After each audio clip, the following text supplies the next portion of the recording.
birlikte. Anın bilen gün yana, yanıp turgan şehirge, gülega düşe.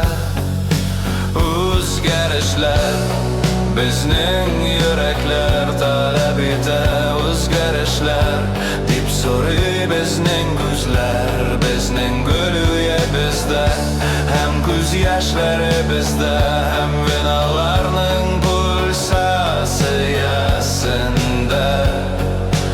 O'zgarishlar, biz o'zgarishlar kutamiz.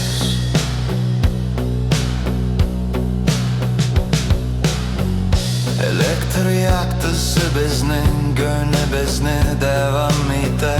Şırpı tartması da boş, lakin kuxnyada zangar çiçek bulup gaz yana, qo'lda tamaki.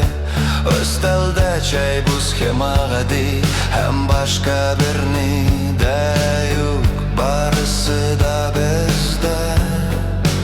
O'zgarishlar bizning yuraklar talab ete, o'zgarishlar deb so'ray bizning ko'zlar. Bizning gulüye bizde, hem ko'z yoshlari bizde, hem binolarning pulsasi yasinde.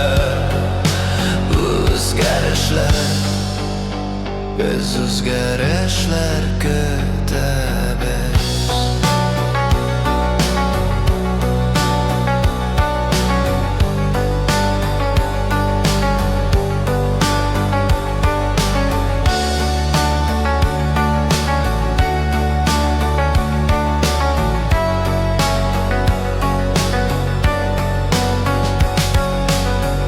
Biz ko'z yurakligi bilan maqtana olmaymiz, hem asta qo'l harakatlari bilan bizga bir-birimizni anglar uchun bularning barisida kerakmi?